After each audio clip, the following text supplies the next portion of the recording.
Provérbios, capítulo 16, verso 1, quem encontrou, diga glória a Deus.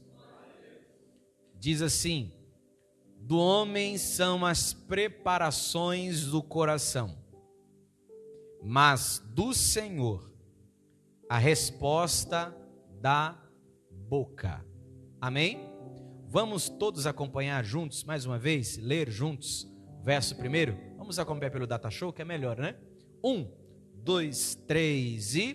do homem são as preparações do coração, mas do Senhor a resposta da boca. Amém? Senhor nosso Deus e Pai, em nome de Jesus, graças te damos, ó Deus, por mais uma sexta-feira em que estamos na tua casa, meditando na tua palavra. Senhor, nos dê graça, nos dê sabedoria, nos dê entendimento, nos ajuda, Senhor, nos dá direção, nos dê clareza, nos ajuda a viver, a colocar em prática a tua palavra. É o que nós te pedimos e te agradecemos em nome de Jesus. E a igreja diga amém. Tome seu assento, adorando a Jesus, glorificando o nome do Senhor. Amados irmãos, é de suma importância eu sempre estar repetindo algumas falas, porque ela faz parte do ensino. Quanto mais nós repetimos, melhor é, para que possamos memorizar, guardar em nosso coração. Amém ou não amém?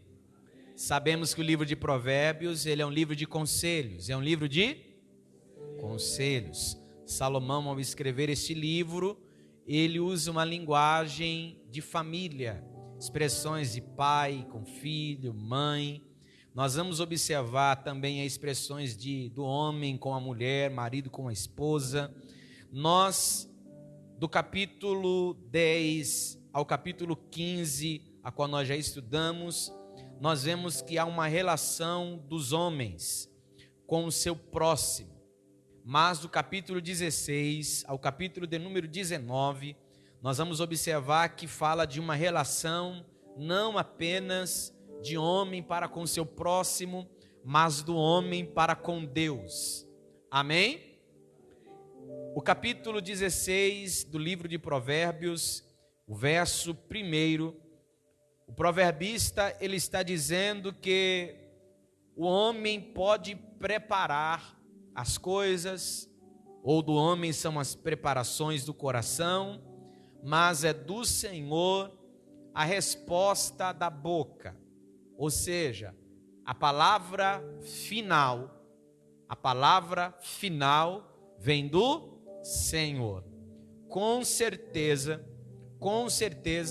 você já ouviu a expressão que o homem pode falar, mas a palavra final vem de Deus. O médico pode falar, mas a palavra final vem de Deus. O advogado pode falar, mas a palavra final sai do Senhor. Então nós vemos essas falas que provavelmente foram inspiradas através desse provérbio, verso 1 do capítulo 16 de Salomão. Eu posso imaginar, ao estudar esse livro, eu comecei a imaginar quando Salomão teve a inspiração para poder compor esse provérbio. Eu posso imaginar. E ao imaginar, e se você pensar juntamente comigo, vamos ver se você entra de acordo. Se não, amém. Mas eu posso imaginar que ao estudar esse provérbio, verso 1, capítulo 16, eu fico imaginando o que aconteceu, qual a ocasião, o que trouxe, qual a inspiração que o proverbista teve, ou Salomão teve, para poder compor esse provérbio. Nós sabemos, irmãos, que, como diz um louvor da harpa, os mais belos hinos e poesias foram escritos em total tribulação. São nesses momentos difíceis que saem as melhores coisas, as melhores notas, as melhores canções. Eu estava lembrando de um pastor, Fabiano, que ele compôs aquele hino, bem distante eu te vi, parada à beira. Lembra desse hino? É um louvor muito bonito. E ele compôs esse hino quando seu irmão estava preso. Deus deu essa inspiração. Eu vi, parece ele mencionando isso num louvor ao vivo, ele falando sobre isso. Eu também já ouvi falar que aquele louvor, Vendavais, os irmãos devem conhecer, né? Da Chile Cavalhais, também quando a pessoa que compôs esse louvor também estava passando por um momento de muita tribulação, de muita angústia. São louvores que marcam, porque acabam nos identificando através de processos que passamos. E eu fiquei pensando, quando será que Salomão teve a inspiração de Deus para poder compor esse provérbio? Dizendo que o homem pode preparar tudo, mas a resposta, a palavra final, vem do Senhor. Pois bem, me lembro na Bíblia Sagrada que Davi já está velho. Davi, os seus dias já estão avançados. E Adonias, sendo um dos filhos mais velhos de Davi, Adonias vai tomar a frente e vai dizer: eu vou assumir o trono. A coroa é minha, o cetro é meu, o trono é meu, porque o meu pai já está velho, então eu vou assumir o trono. Aí a palavra do Senhor vai nos dizer que Adonias, ele vai preparar a festa toda, irmãos. Imagine só, uma festa de coroação. Ele convida todo mundo, só não convida o profeta Batseba e Salomão. Quando ficam sabendo disso, chegam para Batseba e falam: olha, Adonias está fazendo uma festa. Adonias já convidou todos os convidados, todo o reino. Está todo mundo se preparando para fazer a coroação, porque Davi já está velho. Davi já não consegue mais. Então, o filho mais velho, e da Adonias sendo um deles, vai assumir o trono. É natural, a lei, de acordo com os padrões humanos. Só que alguém chega para Davi e diz: Davi, Adonias já está preparando tudo. Coroação, festa. Imagine só, irmão, os cozinheiros da época. Imagine só os organizadores da época fazendo aquela festança todinha. Imagine como estava o coração de Adonias se preparando para receber a coroa, sucessão de Davi. Só que chegam para Davi e dizem: olha, Davi, Adonias pode ser mais velho, só que a promessa foi feita para Salomão. Deus falou que ele seria aquele que sentaria no trono em teu lugar. Davi vai, mesmo velho, reúne as pessoas, chama todo mundo, faz a coroação de Salomão e passa o trono para ele. E eu acredito, irmão Flávio, que é nesse período, Nicásio, que Salomão recebe a inspiração de Deus para escrever esse provérbio. Quando? Quando ele diz: o homem, o Adonias, pode preparar festa, convidar todo mundo, preparar banquete, fazer tudo. Mas a palavra final, sempre que vai prevalecer, é do Senhor. Porque se Deus falou que é Salomão, é Salomão. Não adianta Adonias fazer festa, não adianta o homem se programar, porque a palavra que prevalece sempre vai ser a palavra do Senhor. Amém? Então eu peço que você receba essa palavra, creia nessa palavra.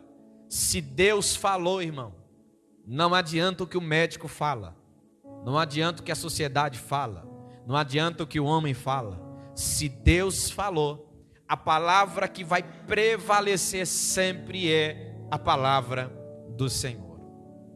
ao tratar-se, no capítulo 16 do livro de Provérbios, de uma relação do homem para com Deus, vemos o nome de Deus ser mencionado por cerca de 11 vezes. 11 vezes nesse capítulo. Nós vemos também, quando lemos esse texto, que fala que o homem pode preparar tudo, mas a palavra final, mas a resposta final vem do Senhor. Eu me lembro de 2 Crônicas, capítulo 1. Perdão, 2 Crônicas, capítulo 20. Algum irmão, por gentileza? 2 Crônicas, capítulo 20. 2 Crônicas, capítulo 20, versículo 1, versículo 2. Pastor, eu encontrei. Levante a mão e fique em pé, em reverência à palavra de Deus, e vamos estar lendo. Verso 1 e 2 de 2 Crônicas, capítulo 20. E sucedeu que, depois disto, os filhos de Moabe, os filhos de Amon, e com ele outros dos amonitas, vieram a peleja contra Josafá. Então vieram alguns que avisaram a Josafá, dizendo: vem contra ti uma grande multidão da além do mar da Síria. Eis que já estão em Hazazon Tamar, que é em Engedi. Mais um versículo, por gentileza, o Iago. Versículo 14 e 15.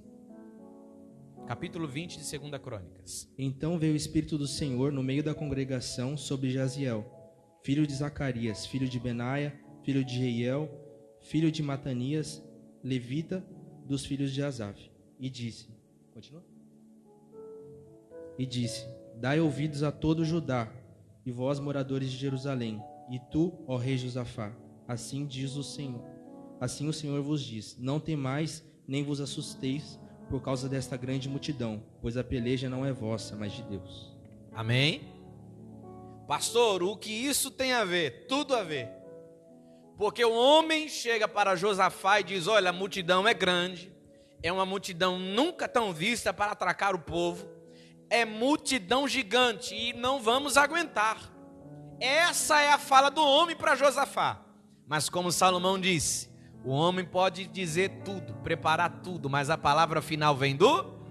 E a palavra final foi: nesta peleja não tereis que pelejar, pois a peleja não é vossa, é do Senhor. Eu não sei se você está entendendo, mas nesta noite de culto de ensino, Deus está dando uma resposta para alguém em nome do Senhor Jesus.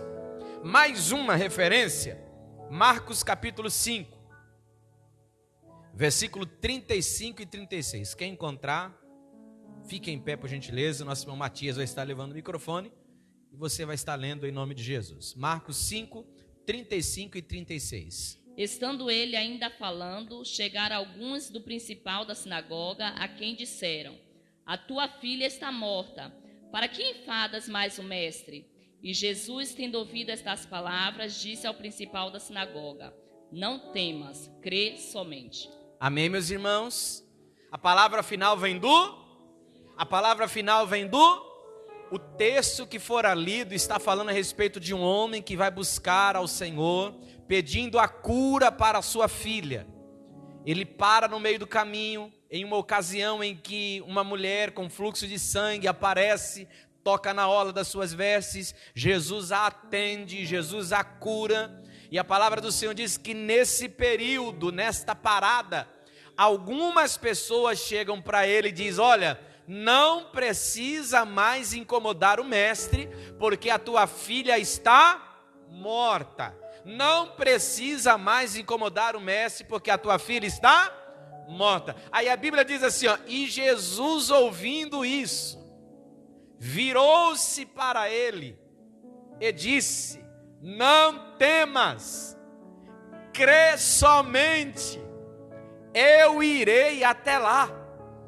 Pastor, não entendi. Do homem são as preparações do coração, mas é do Senhor a resposta da boca. Que isso, pastor? O homem muitas das vezes vai dizer: para, não incomode mais o mestre, não insista mais nisto, não persista mais nisto.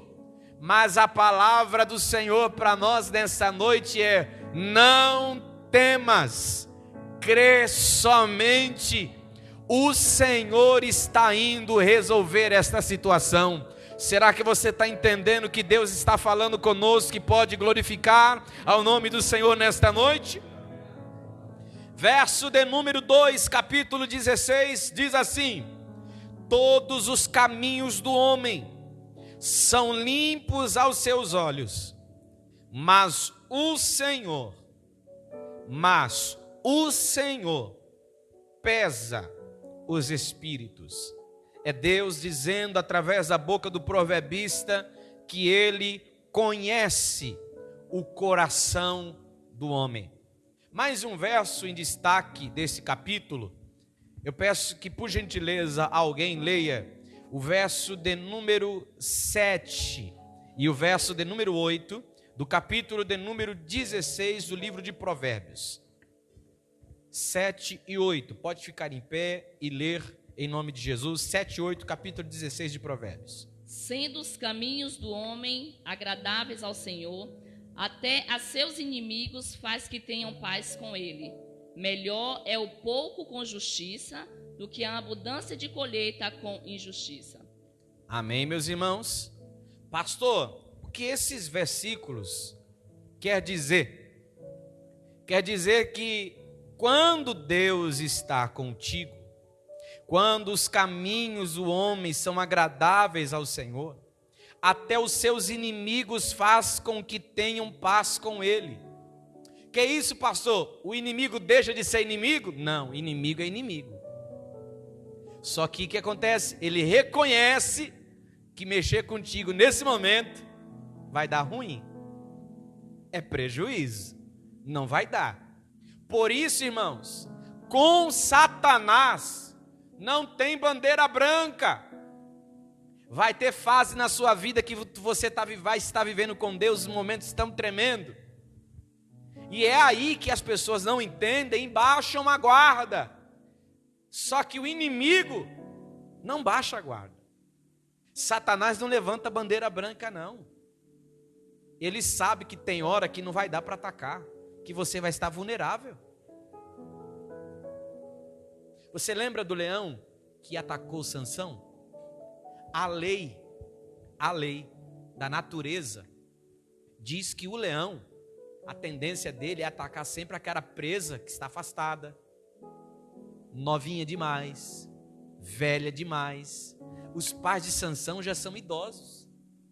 Na lei natural, quem eles tinham que atacar? Sansão ou os pais? Os pais. Mas quem vai atacar? Sansão. Porque tudo isso já era um trabalhar mostrando que espiritualmente Sansão não estava bem. E nós vamos ver o que vai acontecer lá na frente.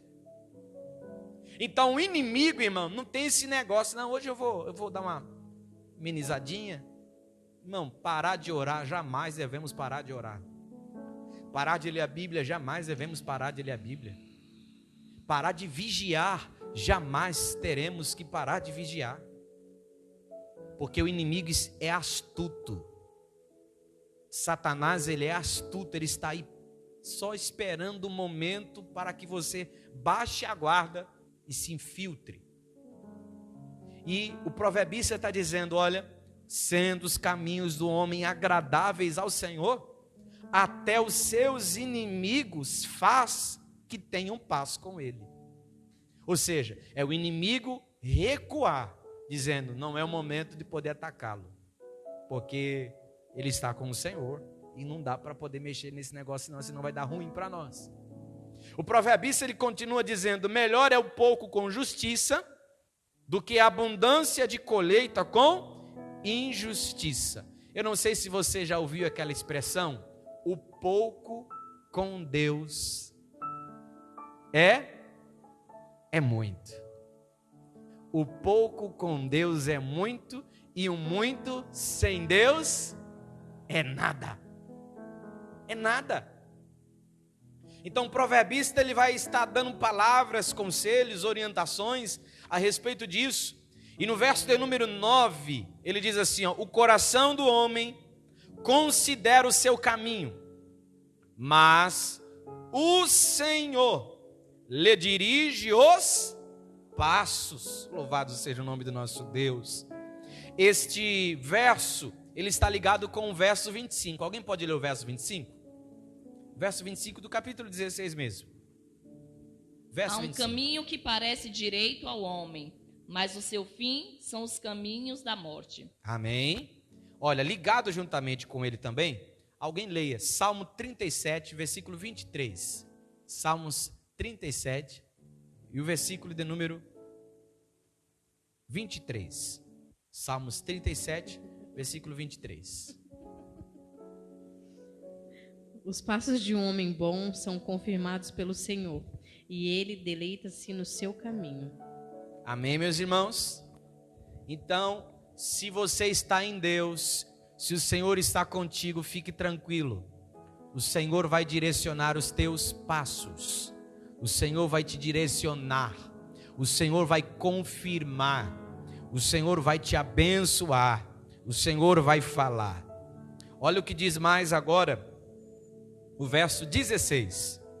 Verso 16, o capítulo 16, diz assim: quanto melhor é adquirir a sabedoria do que o ouro, quanto mais excelente adquirir a prudência do que a prata.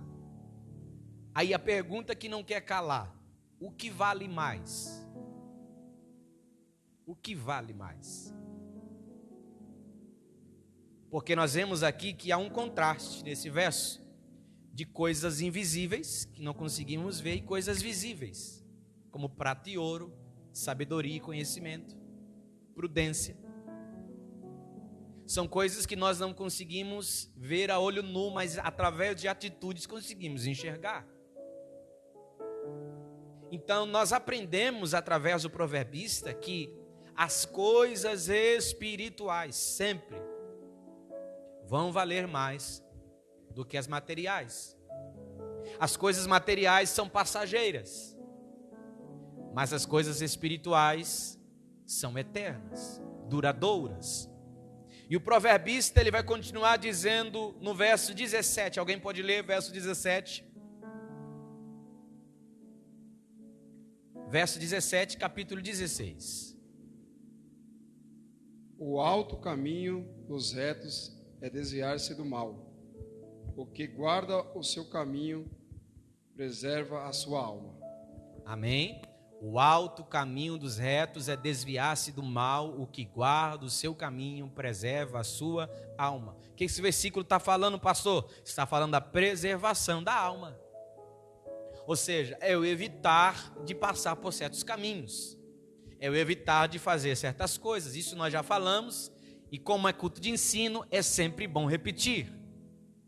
Se o teu olho te escandaliza, arranca-o. Ou seja, não é para você pegar a faca e furar, não. Você vai parar de olhar para certa coisa que está te fazendo mal, que te causa escândalo. Se a tua mão te escandaliza, melhor arrancar uma mão. Opa, não é para você pegar a faca lá e opa, o pastor mandou cortar. Não, é para você parar de praticar. É você deixar de fazer. É você procurar evitar.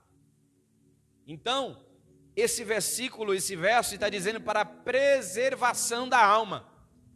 O alto caminho dos retos é desviar-se do mal. E o que guarda o seu caminho preserva a sua alma. E automaticamente, quando ele fala a respeito disso, do alto caminho, que é se desviar do mal, o verso 18 ele vai dizer assim, ó, porque a soberba procede à ruína, e a altivez do espírito precede a queda. Irmão, soberbo não dura ou não fica de pé por muito tempo. Sempre ele vai cair.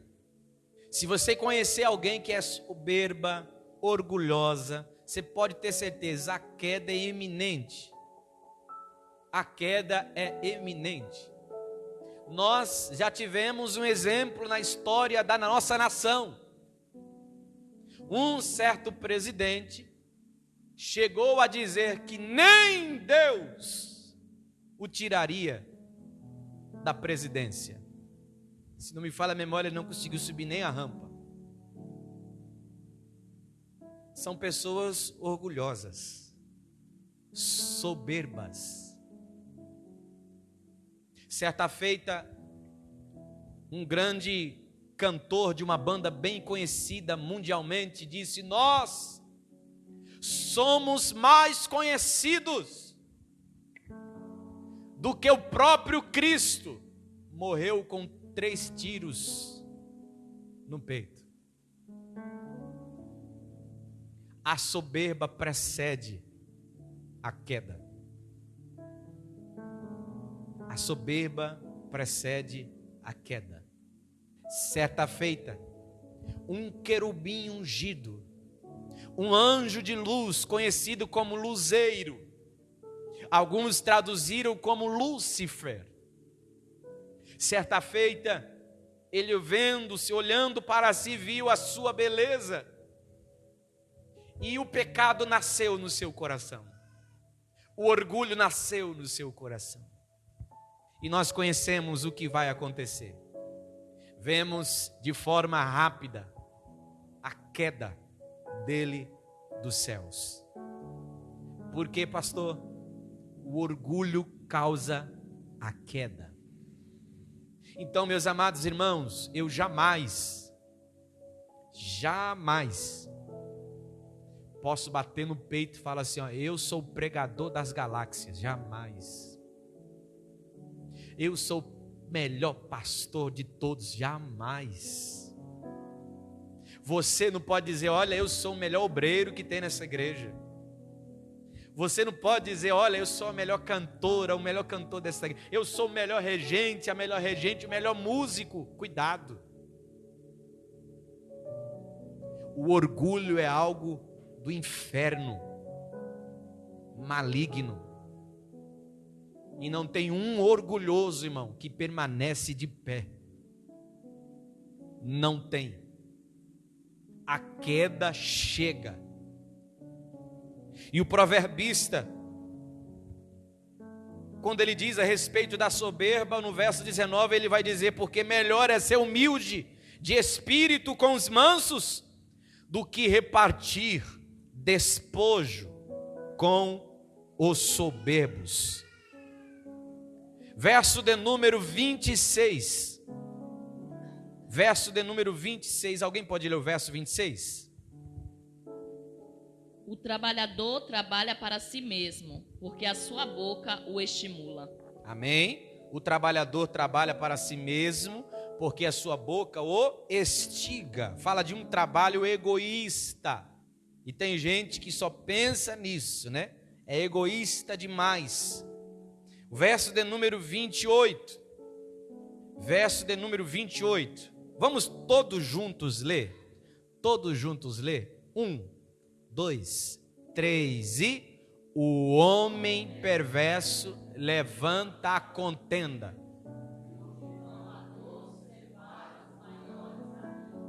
Amém? Pastor, o que o Salomão está querendo dizer com isso, pastor? Salomão está querendo dizer que fofoqueiro destrói a amizade. É isso que ele está dizendo. Fofoqueiros destroem amizades. Alguém pode ler Mateus capítulo 18, versículo 15. Mateus 18, 15.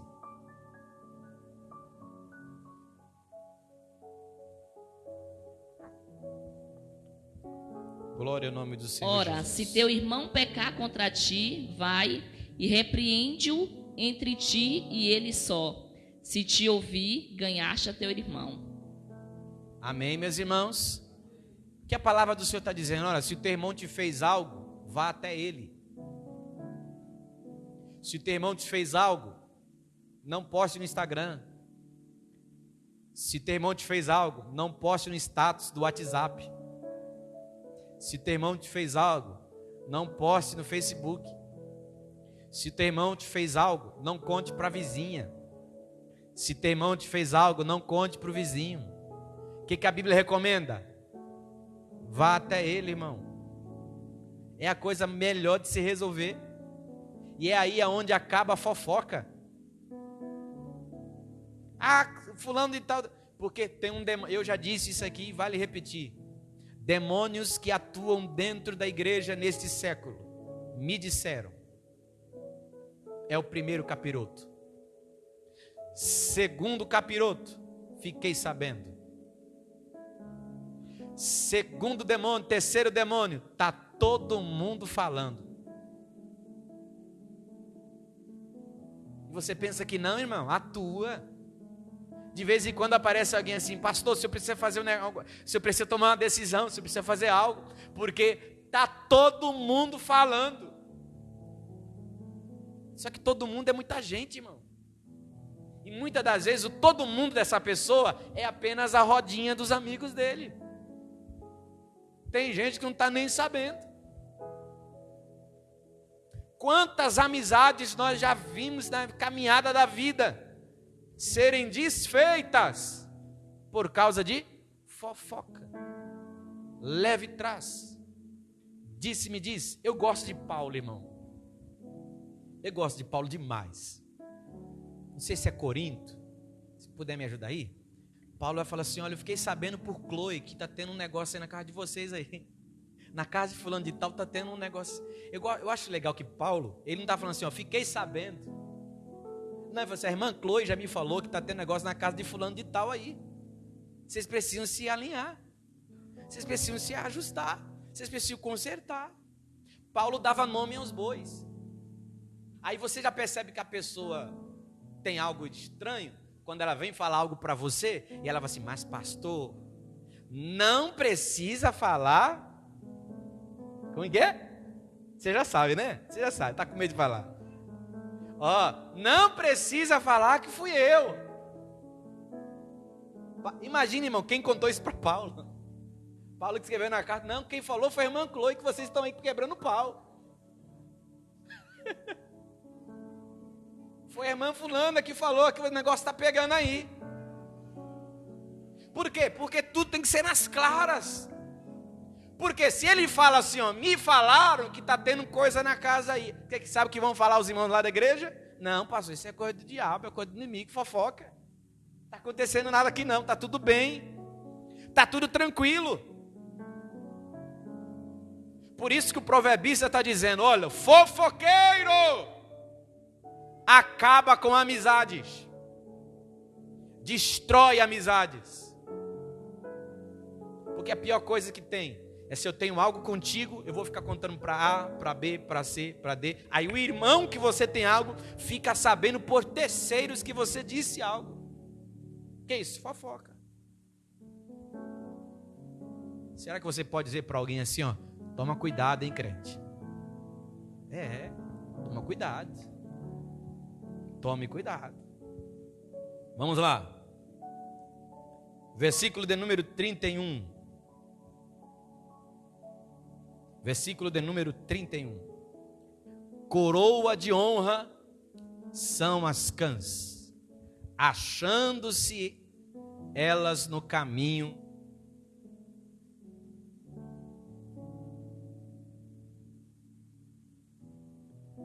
Pastor, o que está falando? Está falando a respeito dos cabelos brancos, que são honra. Cabelos brancos, sinal de honra. Certa feita, alguém disse para o pastor e reverendo Hernandes Dias Lopes que os cabelos brancos, cada fio de cabelo branco é um cavaleiro da morte te chamando para um duelo. Aí esses dias eu estava no espelho, eu falei, meu Deus, eles já estão querendo me cercar. Falei, Jesus amado, eles já estão querendo me cercar, Senhor. Meu Pai amado, Senhor da glória. E eles estão fazendo estratégia, mas estou vindo aqui, ó. Estou vindo pela lateral. Eles estão vindo pela lateral, olha só. E pega para depois pegar por cima. Só que o que a Bíblia diz, fala a respeito de honra, respeito. Por isso que nós temos que respeitar os irmãos de cabelos brancos, os irmãos mais velhos, porque isso é honra, tem experiência, tem histórias de vida, Precisamos respeitá-los. Versículo de número 32. Versículo de número 32. Alguém pode ler versículo 32?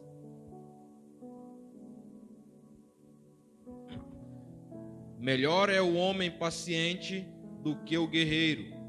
Mais vale controlar o seu espírito do que conquistar uma cidade.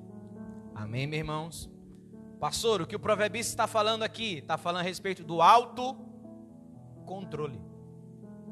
Autocontrole. Alguém pode ler Gálatas 2, 20 e 21? Gálatas, capítulo 2, versículo 20 e 21. Gálatas, capítulo 2, versículo 20 e 21. Já estou crucificado com Cristo, e vivo, não mais eu, mas Cristo vive em mim. E a vida que agora vivo na carne, vivo-a pela fé do Filho de Deus, o qual me amou e se entregou a si mesmo por mim. Não aquilo, a graça de Deus. Porque, se a justiça provém da lei, segue-se que Cristo morreu em vão. Amém, meus irmãos?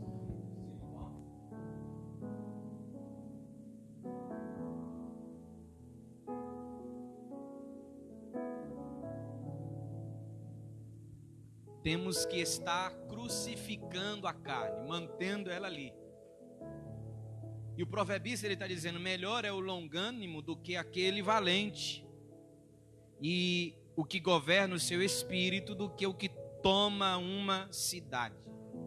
Por isso que nós temos que tomar cuidado quando nós tomamos atitudes de cabeça quente. Você já percebeu? Quem já ficou nervoso, estressado, de procurar algo, e quando você foi ver, estava lá diante dos teus olhos e você não viu? Todo dia. Quem já? Cadê o óculos? Mas meu Deus, cadê o óculos? Cadê o óculos? Não estou achando o óculos. Quando vai ver, está na cabeça.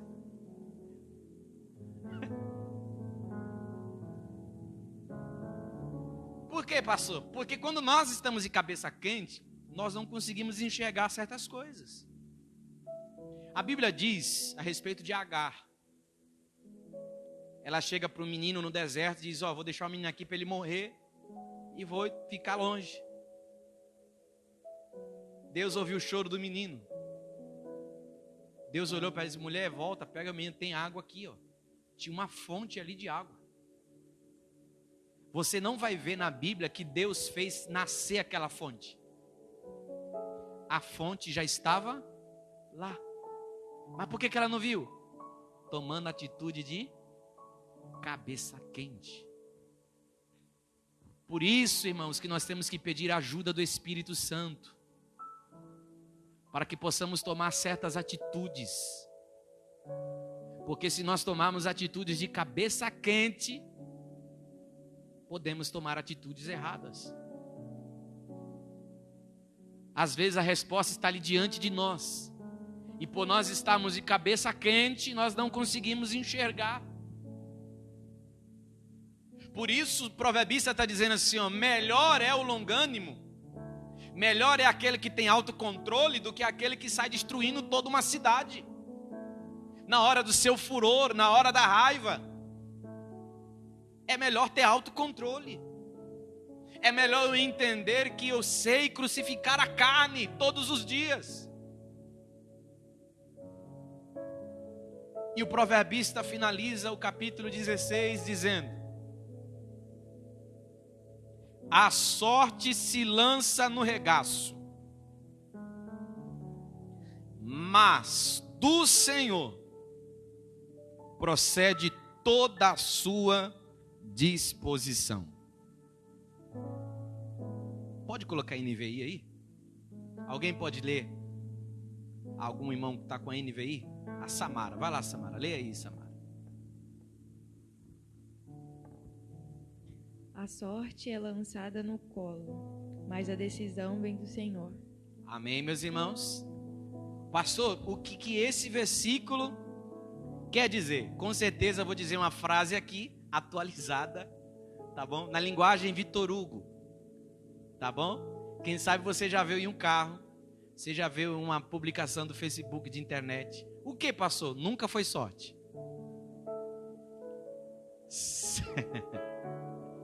Nunca foi sorte, sempre foi Deus. Sempre foi Ele, irmão. Sempre é Ele. Quem sabe você pode chegar para o Valdivino, que ganha quase todo mês um negócio aqui na Missões. Fala, mas Valdivino só dá Valdivino, mas só dá Valdivino. A irmã Mariazinha só dá ela. Irmã, olha, você tem sorte, hein? Vai fazer uma fezinha ali, porque vai dar sorte. Você está na maré de sorte. Ei, não é sorte, irmão. É Deus. É Deus que dá. É Deus que abençoa. Sempre Ele. Sempre Ele. Quem sabe alguém hoje pode olhar para você e dizer assim, mas rapaz, mas tu é um homem de sorte. Mas você pode dizer com certeza, não é sorte. É Deus. Eu sou péssimo para achar as coisas, irmãos. E pensa numa raiva. Quem já viu dinheiro no chão e você passou e não viu, e alguém que passou atrás de você viu, e tu falou, mas que droga, não passei e não vi. Não é assim? Aí você fala, mas eu não tenho sorte. Não, não é isso, irmão. É porque não era para você achar. É Deus. Então ele vai finalizar esse capítulo dizendo, ele começa o capítulo dizendo, a palavra final é do Senhor. E ele termina esse capítulo dizendo que nada de tudo isso que eu falei que pode acontecer com o homem não é sorte. Tudo isso é o Senhor. É Deus. Porque dele, por ele, para ele são todas as coisas, glória, pois a ele eternamente. Você pode dizer para essa pessoa que está perto de você, diga para ele assim, você é mais do que sortudo, irmão, você é abençoado por Deus. Você é mais do que isso. Você é abençoado por Deus. Amém ou não amém?